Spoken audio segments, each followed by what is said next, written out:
Well, the stock in focus is Biocon, definitely one of the top laggards as far as the markets are concerned today. Now, one of the reasons is that, going into this particular result season, the expectations were quite high from pharma companies, especially Biocon.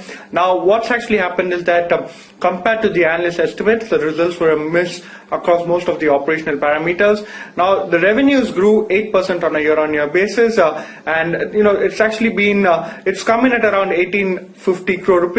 Most of the analysts were penciling in somewhere little over 2000 or maybe higher than 1950 at least. The biosimilars revenue went up almost 11% on a year-on-year basis. Remember, it comprises 40% of the sales.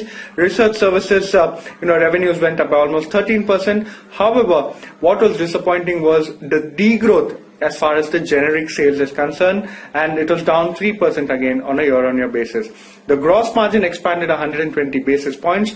However, one of the key reasons which has actually been quite glaring has been the fact that the EBITDA margin has contracted almost over 440 basis points to 21.5%, and this is again much lower than what the street was anticipating. Now, apart from that, what's actually happened, and there remains to be seen, whether the company provides any more color or clarity on that.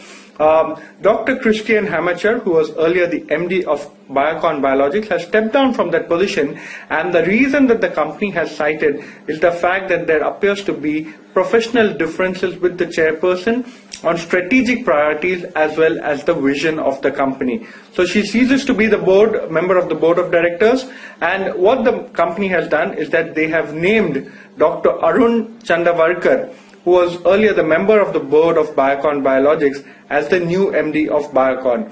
Now, apart from that, the company has also said, and this is something that the street is reading into, 2020 has been one of the most challenging years for the world, with an unprecedented pandemic impact on the global economy. And what they're saying is that they continue to face headwinds across operational, regulatory and commercial functions that have been deterrents to their planned market expansion.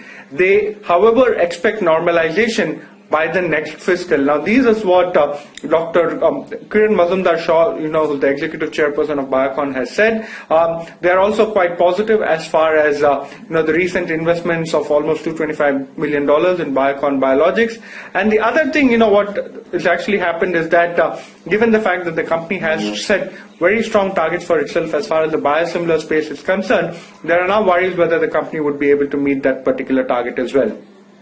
Also, certain approvals that were supposed to come in at this point of time are actually still pending, given the fact that the US FDA was unable to visit the plant due to all the operational difficulties and all the travel restrictions. So again, this particular approval continues to be delayed on the back of all of the operational facilities. So one of the top laggards today, it appears to be seen, going forward, how is it that Biocon delivers, especially as far as the generics business as well as the biosimilars business is concerned.